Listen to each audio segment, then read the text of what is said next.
niyo mpamvu uhagurutse wireba bakuri inyuma kuko batangira hari igihe bahwihwisa wenda bavuga ibyiza kumva ubaye bavuga barimo kuvuga iki bava ko nashoboye. This is a warning.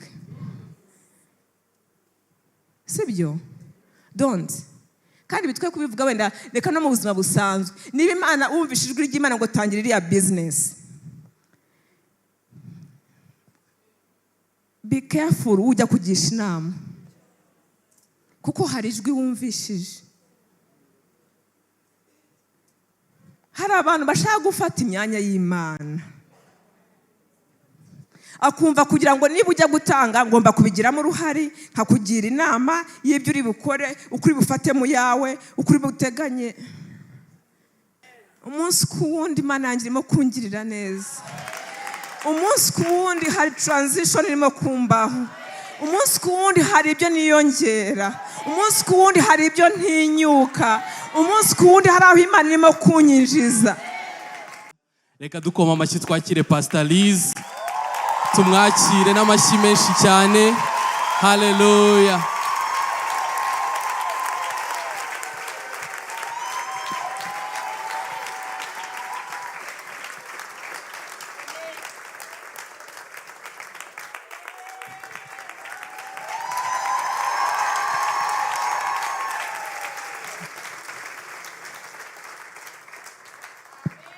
Tugihagaze kadushima Imana.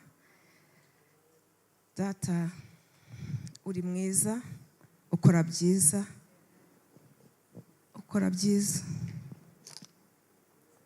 utegura neza. Ndagushimiye kuri kano kanya Mana wahisemo kugira ngo abari nge ubakanwa kawe. Ndakwinginze ngo ntaba ari nge, reka uze ukora icyo wagambiriye gukora mu bwoko bwawe. Mwuka wera, come take control and take the lead. In Jesus' name I pray.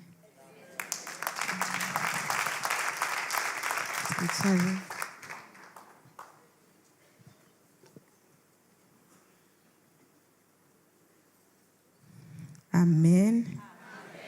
Ndabasuje mu izina rya Yesu Kristo. Nitwa Liz Bitorwa, ndi umwana mu rugo.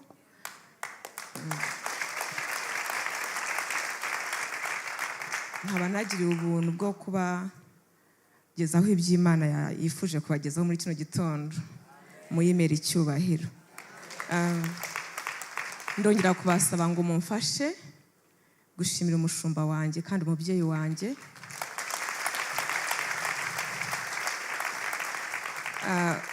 Kuba yangirira icyizere cyo kugira ngo mvuge ijambo ry'Imana yicaye arimo kundeba. Mumushimire. Reka dusome ijambo ry'Imana. Ndasaba Joanita aze kumfasha gusoma. Ni muri Matayo igice cya 12.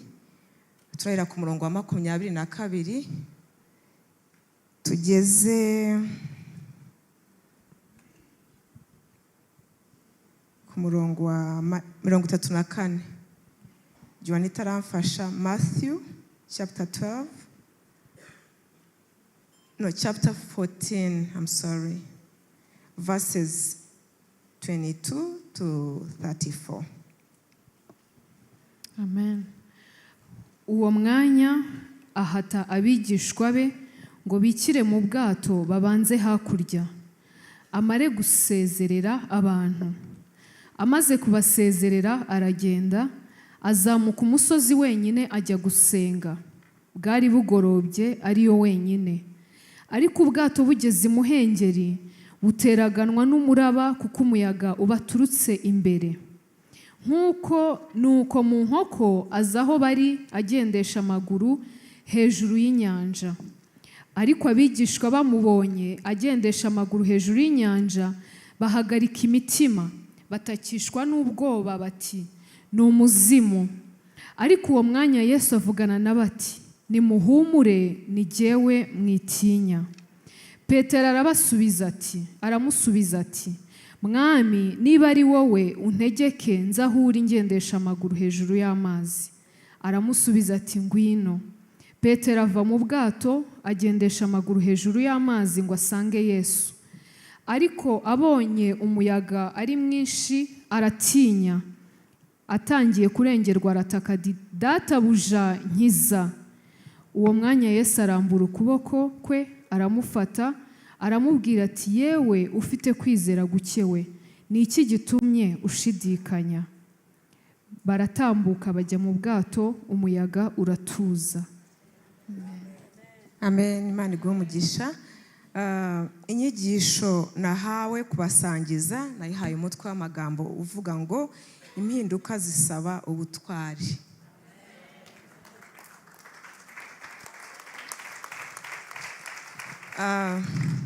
Nibaza najya no muri kuidevelopinga iyo ni message ubwayo.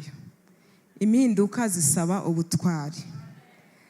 Transition requires boldness.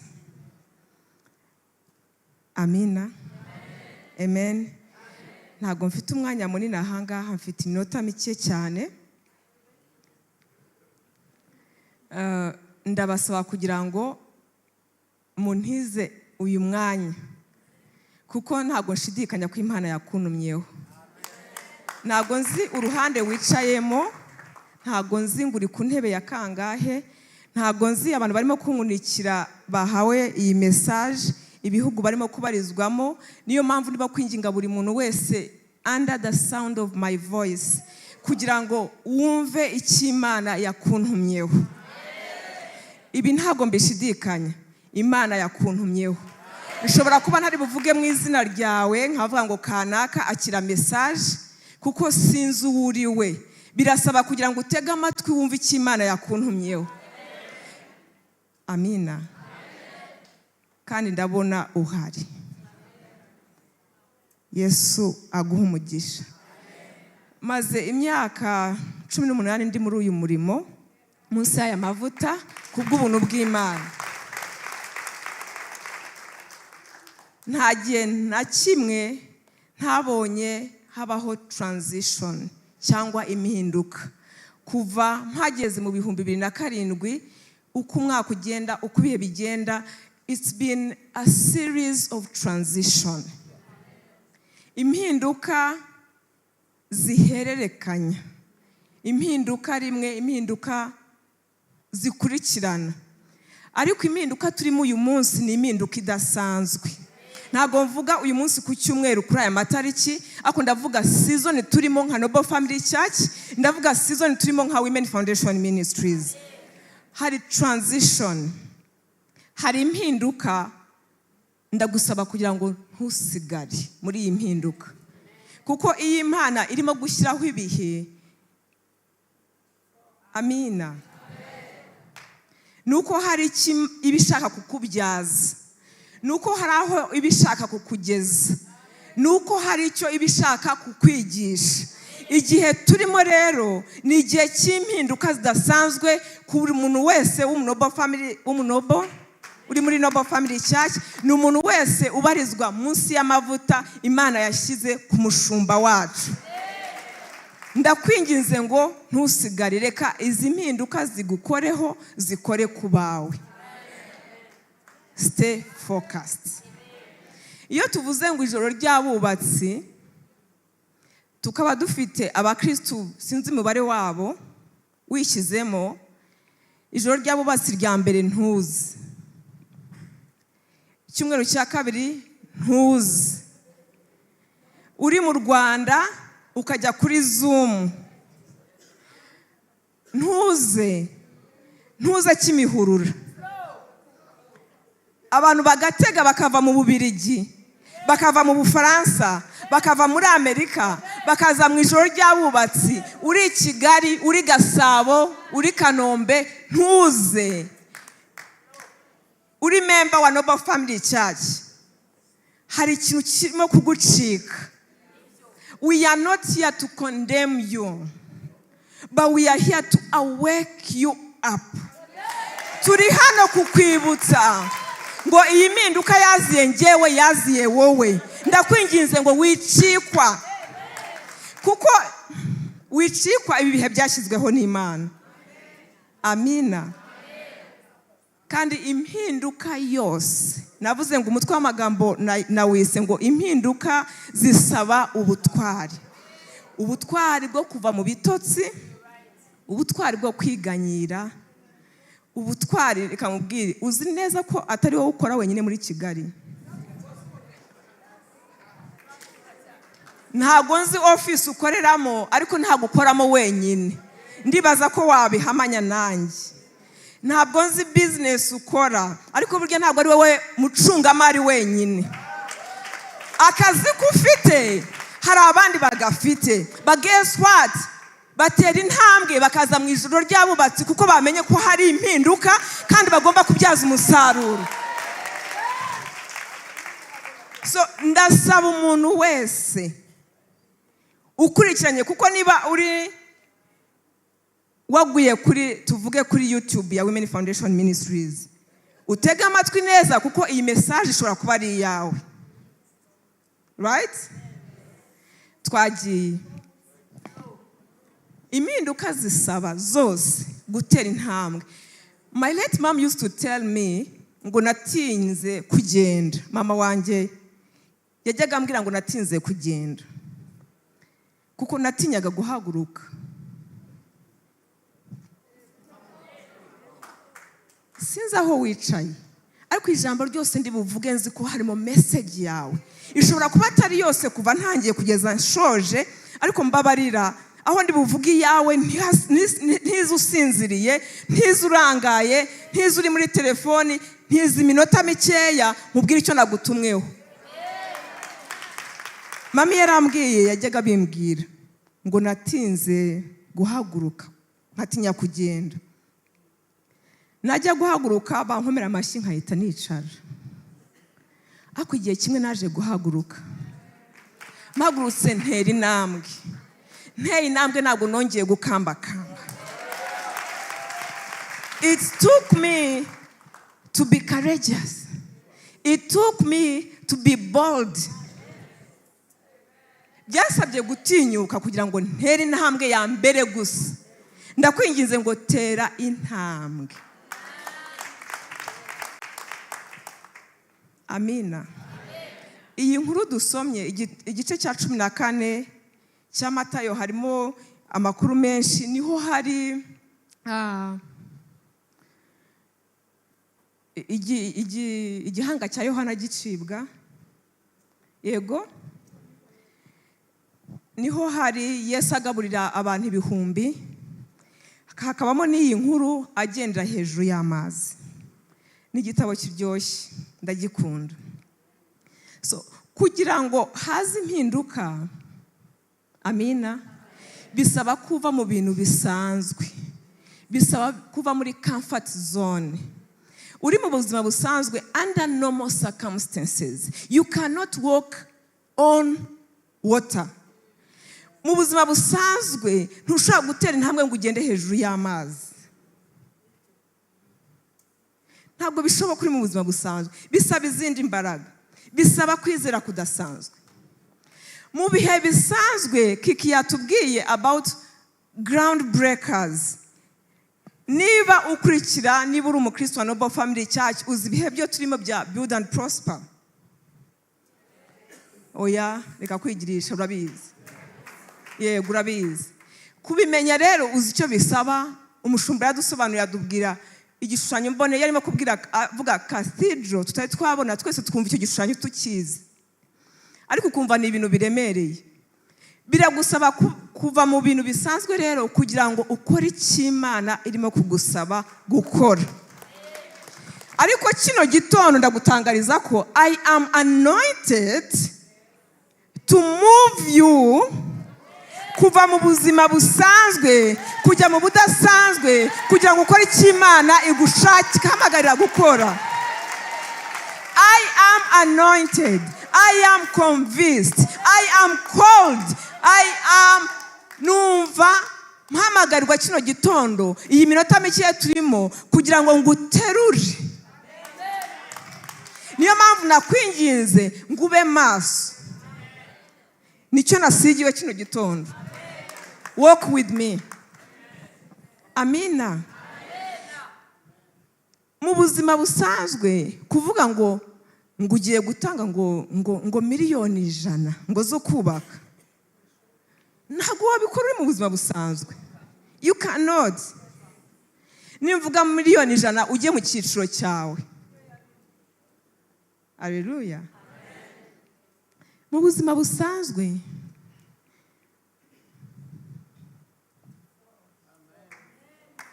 ntabwo wakora icyo Imana irimo kugusaba gukora uyu munsi. But guess what? Irimo kubigusaba kuko izi ko hari ikindi giye gukora. Aya magambo umushumba ahora atubwira, arimo kutubwira mu ijoro ryabubatse. Agarahanga akava ku gishushanyo, akavuga cathedral, akavuga nuko hari icyo Imana irimo gucommunicatinga n'imitima yacu. Ndakwinginze ngo kino gitondo uve mu bimenyerewe. Ntago wakora ibino bintu Imana irimo kudusaba gukora uri muri comfort zone. Oya. Biri gusaba kugira ngo you move.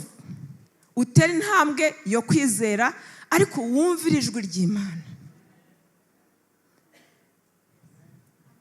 Kugira ngo abigishwa be bajye mu bwato nuko Yesu yarabibabwiye. Amaze kwigisha arushye ngo arabategeka aravuga ati mujye mu bwato turahurira hakurya. Uzi ko atajyanye nabo. Yarababwiye ngo nibinjire mu bwato. Bisaba kumvira. Wenda bari barimo kuvuga ngo gutu twohereza mu bwato. Ntuze ngo tujyane. Mu bwato harimo byinshi. Turaje tubibona ibyo bahuye nabyo. Ariko byabasabye kumvira. Mwene data bino bihe turimo kugira ngo dusingire icyo Umwami arimo kudushaka ko dusingira birasaba kumvira.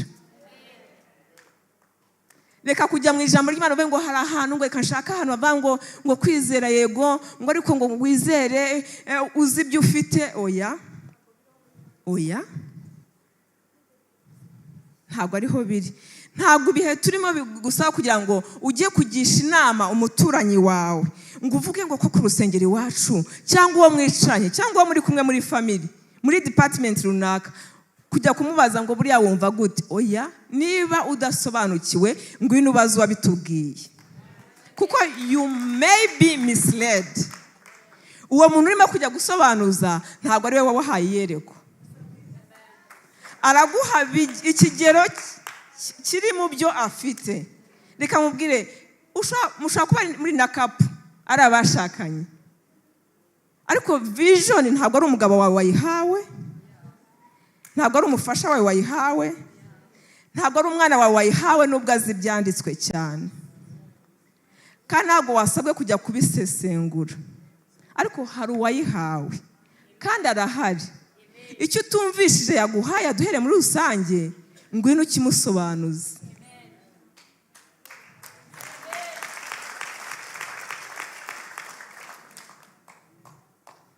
Impamvu Imana irimo gushaka kugira ngo iduterure mu bimenyerewe idushyire mu bitamenyerewe nuko hari ibyo ishaka kuduha. Nyemerera ugendane nanjye. Hari aho Imana ishaka kukujyana, hari aho Imana ishaka kunjyana, hari akazi Imana ishaka kuguha, hari impinduka Imana ishaka kuzana mu buzima bwawe, hari impinduka Imana ishaka kuzana mu muryango wawe, mu rushako rwawe, hari imiryango Imana ishaka kugira ngo ukomange ikingurwe, hari ibirere Imana ishaka kugira ngo overtakinge, hari connection Imana ishaka kukugezaho. Move out of the comfort zone. Kugira ngo ibyo bigereho you must move.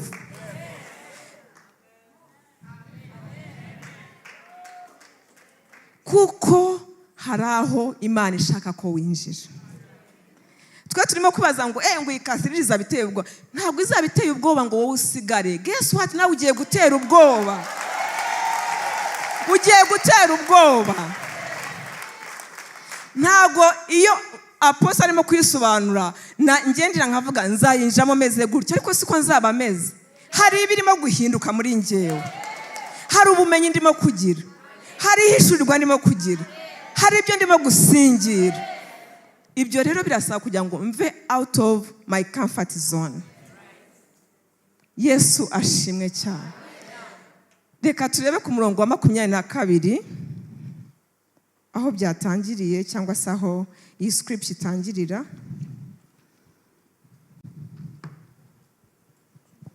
Nzi neza ko uwo ndimo kuvugisha amaze kumva message ye nubwo utari wabimbwira. Mbwira mugenzi wawe mwicanye iburyo n'ibumoso utuzi ko ari warimo kubwira. Yego. Mbwira uti burya ni wowe warimo kubwira kuko Imana irashaka kugira umuntu udasanzwe. Niyo mpamvu irimo kukwinjiza mu bidasanzwe. Niyo mpamvu ishaka kuva muri comfort zone. Hari aho irimo kukwinjiza, hari ibyo guteganyirije, hari ikigushakaho. Haleluya. Umurongo wa 22 haravuga Joani. Uwo mwanya ahata abigishwa be ngo bikire mu bwato babanze hakurya amare gusezerera abantu. Imana iguhe umugisha. Yarabahase, reka gatoya turakomeza nyihangane turakomeza tugendane. Yarabahase. Hari igihe duhatwa tukinangira. Kuko iyo batubwiye ngo ijoro ry'abubatsi every Monday. Ese uzi iyo utaje ko bitabuza intebe za hano kuzura?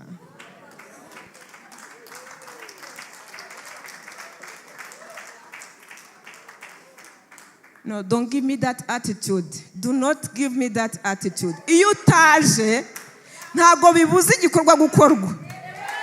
Iyo utaje ntago bibuza aba diaspora gukora kuba dufite amasaha atandukanye, bafite ama ekuteri barimo kumva, bakajya mu bathrooms bagatextinga apostle bagasubiza wowe uryamye. Oya, ntago bibuza igikorwa gukora, ntago bibuza Imana gukora icyo yagambiriye gukora. Ijoro ry'abubatsi ntago umushumba yaryibwiriye, nihishurirwa Imana yamushyizeho.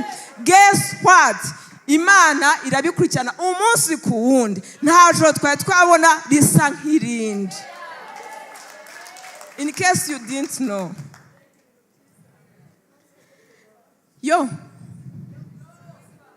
Ese wari uzi ko ari abantu bo mu yandi matorero basigaye baza gutaramira hano ku wa mbere? Ese wari uzi ko Imana irimo guhindura amateka yabo? Babandi baje kudusura kubera ko bumvisha ijwi ry'Imana. None wowe urimo kumva ijwi ry'Imana ukavuga ngo I'm tired. Ukavuga ngo nzaba ngiye ku wundi wa mbere ko ari uwa mbere isanzwe, iya mbere acyariho. Hano uwa mbere ukundi kwezi. Uzi ko urimo gucikwa. You are missing out.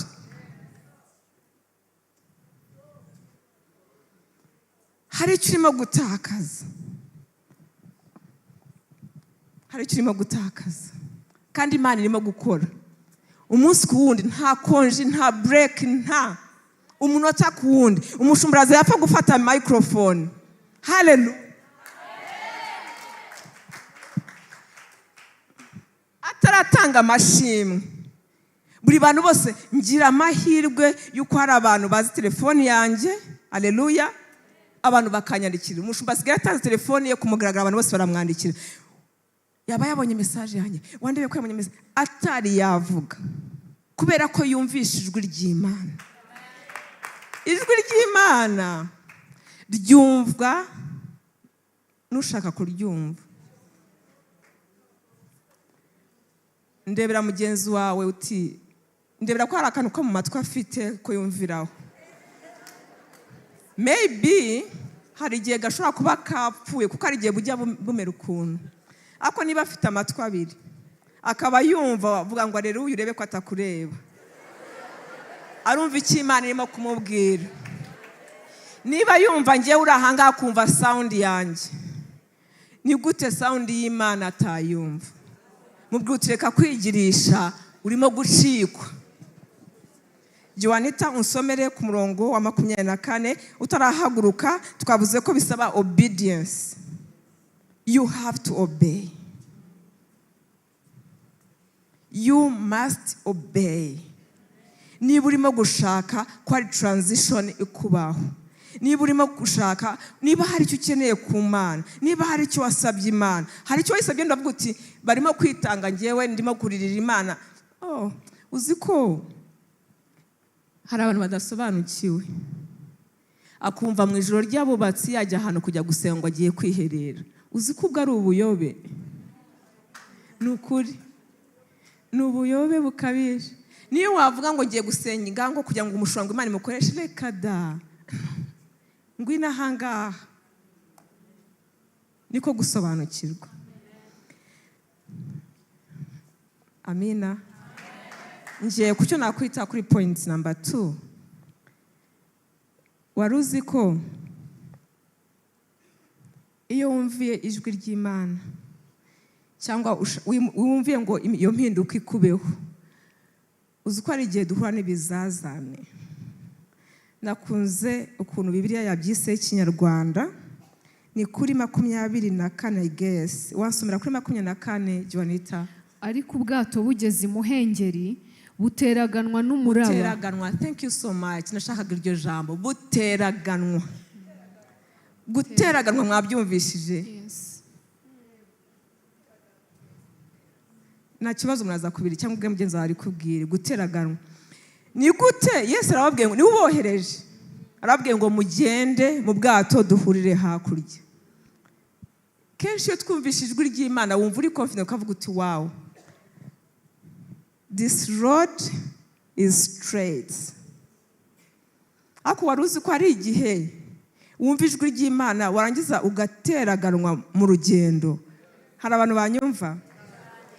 Uri mu by'Imana yagusabye gukora, urimo kwikiranukira, urimo kwerekeza aho yakubwiye kwerekeza, uri mu bikorwa byayo. You are contributing to build and prosper. Wamaze kwitanga, kwiyemeza, warangiza ukareba aho wari ugambiriye kuva, aho watekerezaga ukabana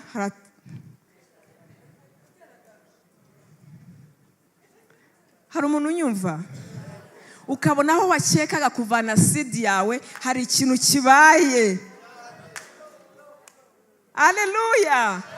Nagira ngo utangarize ngo nta kibazo nubwo byagenda gutya. Wigira ubwoba, witangira kudawutinga, witangira gukekeranya uvuga uti buriya se n'Imana yabivuze. Guess what? Hari ikintu gishaka kugusurprise yo kunagira ngo utanganyirize ko surprise ishaka kukugeraho, ariko nta kintu gishaka gutungura Imana. Nta na kimwe. Na mbere yuko ko guterwa kugeraho yo yari ibizi. But he still called you anyway. But he still assigned you anyway. But he still called you to serve. He still called you to minister. He still called you into marriage. He still called you to work into a certain company. Kandi zineza ko hari uguteragurwa kuri uri buhasange. He still called you to start your own business. He still called you.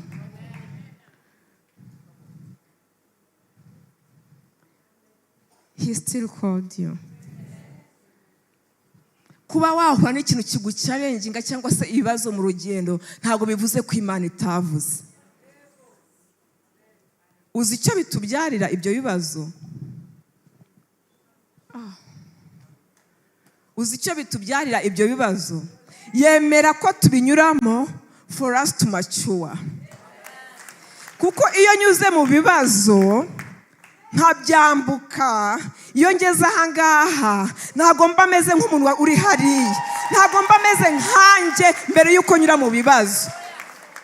Iyo nyuze mu kigerageza icyo ari cyo cyose ntago nkivamo ngo nkomeze mbere nk'uko nari meze. Ushobora kuba unyibeshyaho niba uzi umwaka ushize, turacyari mu ntangiriro z'umwaka, ariko nagira ngo utangarize ngo Rizi uzi muri August last year, Rizi wabonye muri All Women Together, hagati hano hari ibyo yahuye nabyo. But guess what?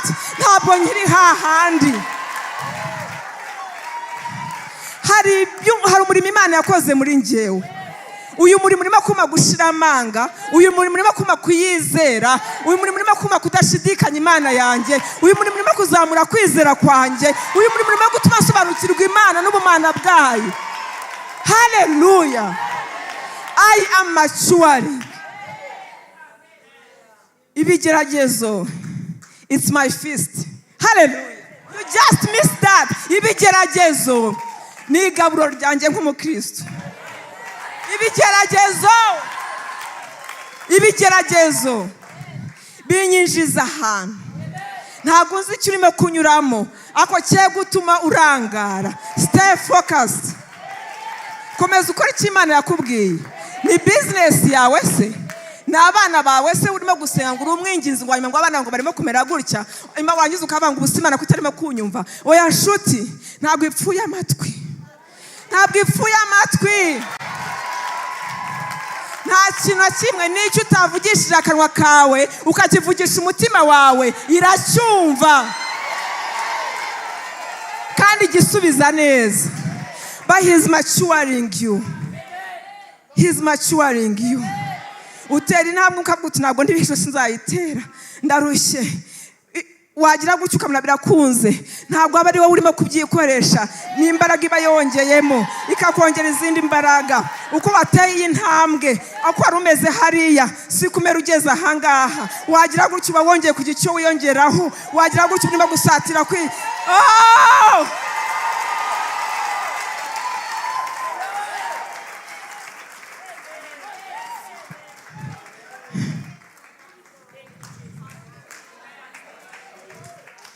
mu myaka myinshi ishize. Mbabwiye ko maze imyaka 18 ahangaha. Mbere yaho gato ne kujya kure cyane, iyo hagira umuntu umbwira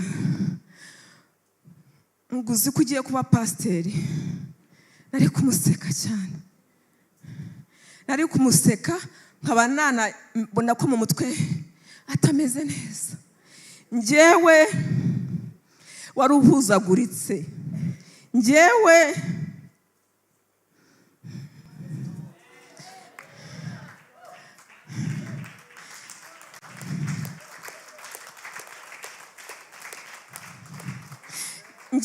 who almost got addicted ku nzoga.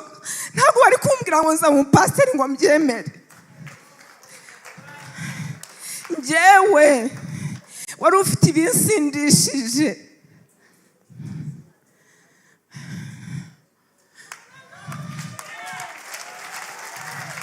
Njyewe wari usigaye ntashobora gusinzira ntanyweye ku nzoga. You were not there. Ntabwo wari uhari. Wambanaga ku manywa ukibaza ngo ameze neza, but guess what, nari nigira ngiyo nzoga. Ntabwo wari kumbwira ngo ushaka kumpase bagere. Niba wibuka neza yanyise ngo iki, Jado yahamagaye gute ndimo kuva hariya. Ongera yavuze ngo iki.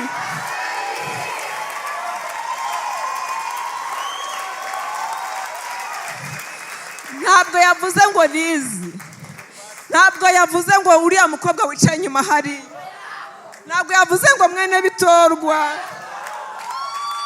Oya, yavuze ngo Pastor Liz. Ntabwo ndi hano ngo ndimo kubabyiringirira. I'm not here to entertain you. I am preaching the word of God. Ntabwo ndimo kubibwira group y'abantu 7 b'inshuti zanjye. Ntabwo ndimo kubwira abantu nifatiye bangana gute. Ndimo kubwira ubwoko bw'Imana bungana nawe. Hindukira urebe umuntu mwicaranye, urebe umuntu ukomeye mwicaranye, ubona umuntu uzi ubwenge, ubona umuntu wubashywe mwicaranye, urebe kuri online abantu ndimo kubwira. It is me ministering the word of God. I mean, who knew? Who knew? Who could have guessed? Ninde wari kubikeka? Nuwo twasangiraga, nuwo twabaga twicanye kuri kontwari. Ninde wari kubikeka?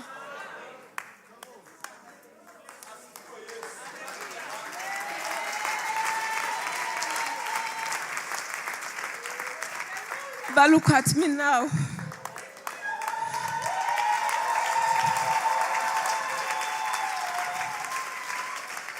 Nta mazina y'ububari nkimenya muri Kigali. Ntayo nkimenya. Ntabwo menya ngo aha ni restaurant cyangwa ni akabari. But back then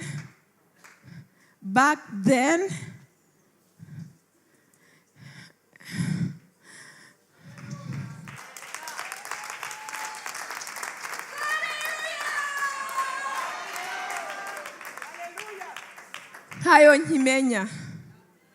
nta n'uwabinyitirira, nta n'uwabinyitirira. Uyu munsi ibyo nari nzi bingize, ibyo natekerezaga ngo ntabwo nasinzira ntasomye kuri iyi ngiyi, ntakoze ibi ngibi, ibyo nibwiraga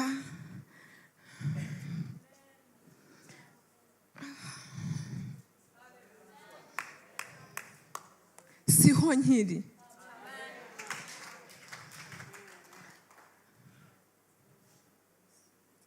And it's not one-time job. No. Umunsi ku wundi. Umunsi ku wundi Imana yanjye irimo kungirira neza. Umunsi ku wundi hari transition irimo kumbaho. Umunsi ku wundi hari ibyo niyongera. Umunsi ku wundi hari ibyo ntinyuka. Umunsi ku wundi hari aho Imana irimo kunyinjiza. Imyaka mike yishize I lost my loving mother. Mu 2019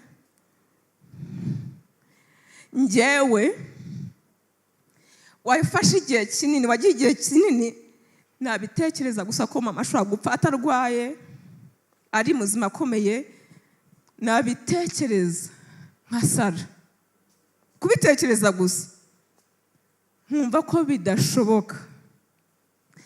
Najya ahantu barimo gushyingura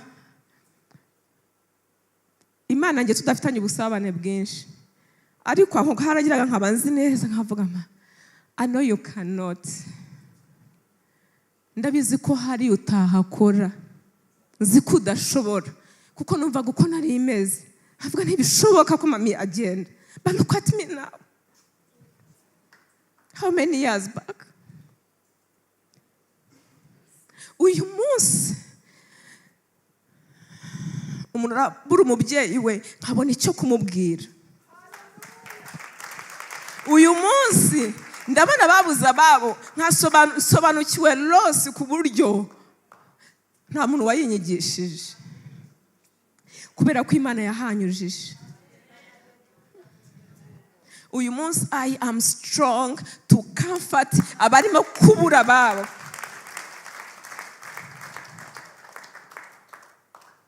Yaragiye ndasigara, ubuzima burakomeza. I kept on guessing ntibishoboka.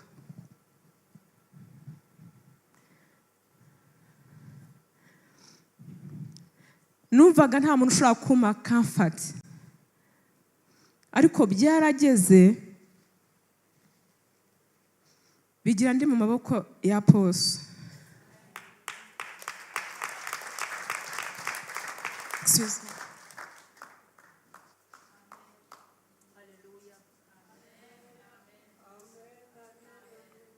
She comforted me ku buryo n'umuryango wanjye wose cya kintu numvaga ntegereje ko umutima wanjye uri buhagarare anytime. I kept on waiting, ngiraho ndarambirwa gutegereza, usanga bitari bubi. She covered us ku buryo nimbeho n'ibyahuha biva hehe bitatugiye kumva birahuhiririye, kumva nk'umuyaga mwinshi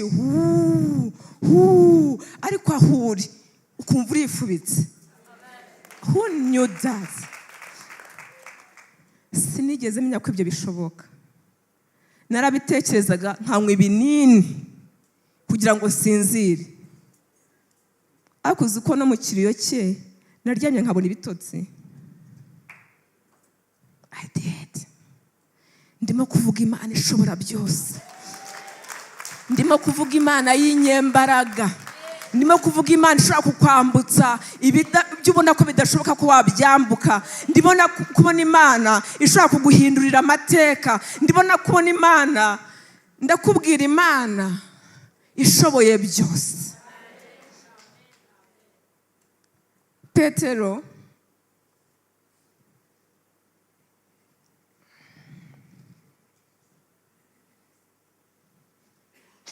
nari ndimo kuvuga ngo ushobora gukurikira Imana ukumvira ijwi ry'Imana, ariko ukanyura mu bigoye kandi uzi neza kuri kumwe nayo, ariko ibyo ntibitume urekura. Ikintu kinejeje, ikintu nakugirira ahubwo nkavuga ngo be careful, nuko ushobora guhanga undi muntu amaso, umuntu ariko yahanze amaso yawe, yahanze Imana, you overcome. Igihe Petero yabwiraga Yesu avuze ngo, amaze kuvuga ngo nigiye bamwise umuzimu, aravuga ngo ni ghost, kubera baramubonye agenda hejuru y'amazi, bagira ubwoba, baratitira bati tubonye uriya ni umuzimu. Yesu arabahumuriza aravuga ati muhumure, mwigira ubwoba, mwitinya, ni njyewe. Petero ahita, abantu benshi bakunda kritisizinga Petero, but I want to celebrate him now. Bakava ngo Petero ngo arahubukaga ngo Petero, I've had comments z'abakristo, hako I want to celebrate Petero uyu mwanya, ndamuselebratinga kubera yabaye bold enough, and I challenge you to be bold today.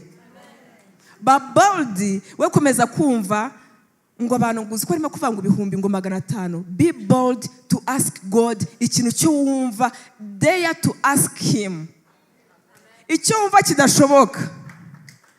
Okay, you didn't hear that. Wirebera ku butunzi bwawe kugira ngo uze twubake cathedral. Wirebera ku byo ufite, kuko ibyo ufite nubwo byaba byinshi uti yanjye ntabwo byakubaka iriya cathedral. Ariko dare to ask God, be bold enough kwibwira ngo yisabe uti ndashaka iki ngiki. Amina. Amen. We kumva abantu barimo kuvuga amafaranga ateye ubwoba, umva ko ateye ubwoba, ateye ubwoba kuri wowe, ntabwo ateye ubwoba Imana. Dare to ask him. Yibaze wowe uti Imana, hari abantu barimo kuvuga ngo 100,000 by'amadolari, nanjye ndayashaka. Dare to ask him. Petero yabwiye Yesu ngo man, ngo data niba ari wowe ngo nze nanjye nkore ibyo urimo gukora. Uzi icyo yavuze? Ntabwo yavuze ngo reka mbanze mbitekerezeho. Ntabwo yavuze ngo ubwo se ko nagushyize mu cyiciro cya kangahe, ngo se ngo ibyo utunze ko njya bigoye ngo reka nebe ko nakongerera. Oya, yaravuze ngo come. Yaravuze ngo come. Yaravuze ngo ngwino. Urashaka kugerageza kugenda hejuru y'amazi, ngwino. Kuko ari we wabivuze. Petero yateye intambwe birakunda. And guess what? Igihe ateraga intambwe arimo kugenda hejuru y'amazi, bariya wenda ndakeka ko intumwa ngenzi zarashaka kuvuga ngo urimo akajya n'abamukurura. Ariko ntago yabitayeho. He stayed focused. Areba Yesu. Nagira ngo nkubwire ngo it doesn't matter umuntu mwicaranye. Hariye twicara n'abantu, tukaba n'abantu muri family, ukavuga ngo mwirerekeze inzira imwe. Ariko wasohoka ahangaha, wajya muri parking, agatangira kubwira are you crazy? Ari amafaranga watanze. Nagira ngo nkubwire ngo ufunga amatwi yawe ku bantu barimo kukuvugisha. Ntabwo ari bo bagutumye. Ijwi rya kuvuga ni ijwi ry'umuntu mwicaranye, ni ijwi ry'umutware wawe, ni ijwi rya murumuna wawe, ni ijwi ry'uwo muririmbana. Ni Keva kubwira ngo ujye kwitanga? No. Niyo mpamvu uhagurutse wireba abakuri inyuma, kuko batangira hari igihe bahwihwisa, wenda bavuga ibyiza kumva ubaye bavuga barimo kuvuga iki, bavuga ko nashoboye. This is a warning. Sibyo? Don't. Kandi bitwe kubivuga wenda reka no mu buzima busanzwe. Niba Imana wumvise ijwi ry'Imana ngo tangira iriya business, be careful ujya kugisha inama, kuko hari ijwi wumvishije. Hari abantu bashaka gufata imyanya y'Imana, akumva kugira ngo niba ujya gutanga ngomba kubigiramo uruhari, nkakugira inama y'ibyo uri bukore, ukuri bufate mu yawe, ukuri buteganye. Abo bantu nabakubuza iterambere ryawe. Watch out. And these people can be anyone. Ashobora kuba ari ngiye uhagaze ahangaha urimo kubona nagize ihishurwa ku bw'ubuntu bw'Imana. Najya kwicara ukajya kumbaza. Namaze gusubira iwacu. Icyo ndi buguhe ni iki? Intoxication. Ndakuroga. Nice imbuto Imana yankoresheje kuguteramo. It can be your family leader. It can be a colleague. Mwicana mu nzu y'Imana. It can be your spouse. Hello? Ngo umufasha wanjye niwe mujyanama wanjye. Ijwi wumvishe ni ry'umufasha wawe cyangwa ni rya? Reka aho tuharenge.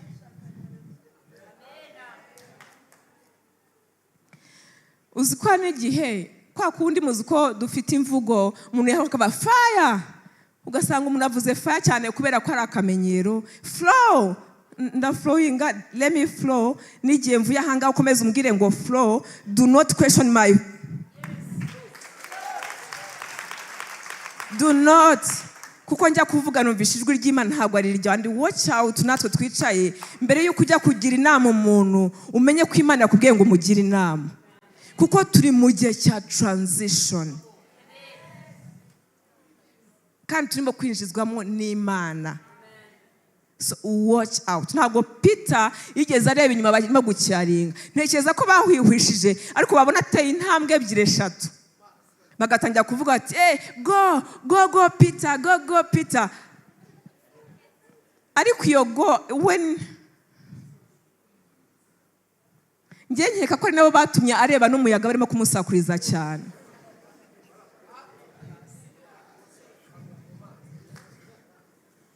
Mu kuvuga go shaka watch out your step. Reba aho ugiye neza, reba aho ugiye gushyira ikirenge. Batuma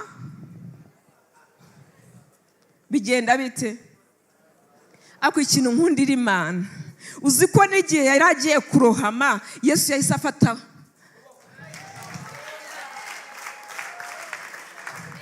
And this is how I conclude.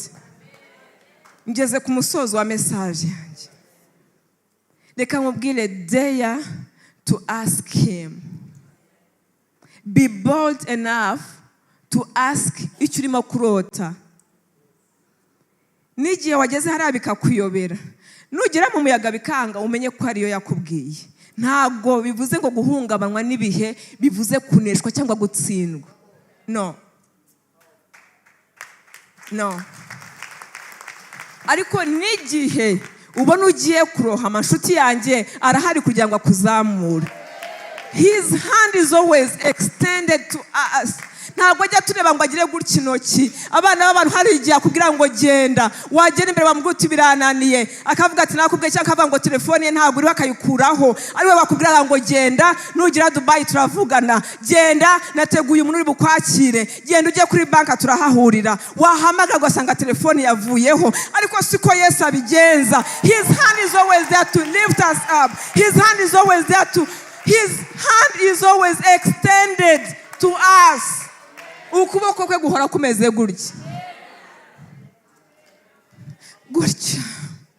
Ntabwo kujya inyuma ngo akutwime.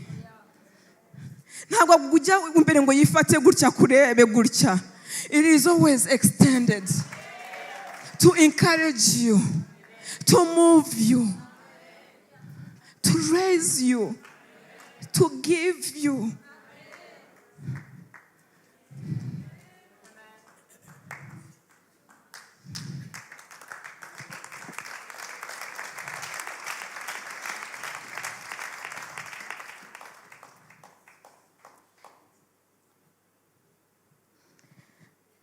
Just 3 points as I conclude. He's always there.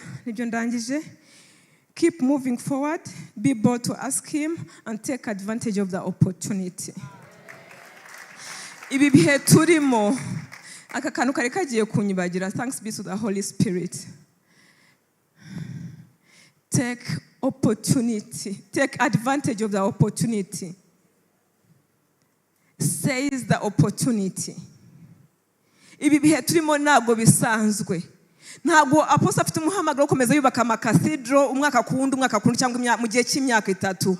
This is a chance ije kuri twebwe. Indi zazivuga ibindi nitunayubaka ntabwo twongera kuyubaka aho tugiye kuyubaka. Nababwiye ngo imyaka maze ahanga I've been seeing series of transition. Uyu munsi ni iki ngiki, ejo ni iki ngiki, kandi byose bifite icyo bidusigira. Seize the opportunity. Do not miss to take advantage of this opportunity. Iyi ni opportunity je. Wiyitakaza. Mu Kinyarwanda no gufata amahirwe ukwaje. Amina. Father Lord, I bless your name. Holy Spirit, nshuti nziza, Holy Spirit, I call you sweet Holy Spirit because you've never disappointed me. Ndagushimiye. Ntanze message wamaye mwami. Ndakwinginze ngo ujye mu mitima mu bwoko bwawe n'abari uyumve navuye ahangaha n'abazayumva ejo n'abazayumva ejo bundi usohoze gukora kwawe. Hari aho ushaka kutwinjiza nk'ubwoko bwawe, hari ibyo ushaka kudukingurira nk'ubwoko bwawe, hari imigisha ushaka kutwinjizamo nk'ubwoko bwawe, hari shift ushaka kudushyiramo nk'ubwoko bwawe.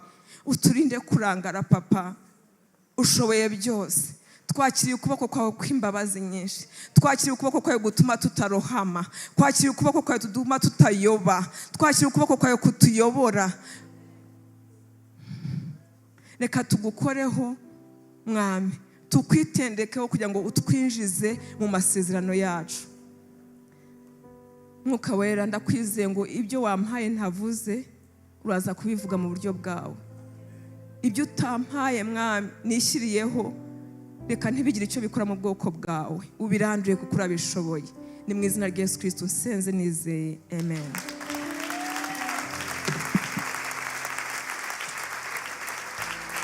Amen.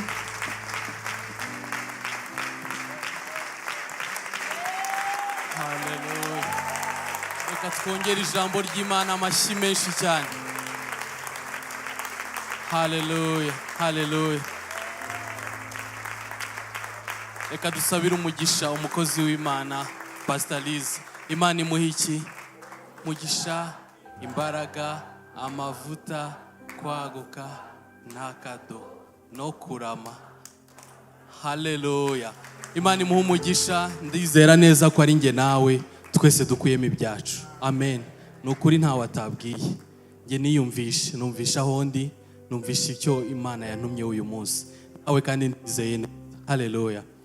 Turashimye Imana ko yaduhaye iteraniro ryiza, yaduhaye ibihe byiza, twanezerewe, twabonye icyumweru cyiza.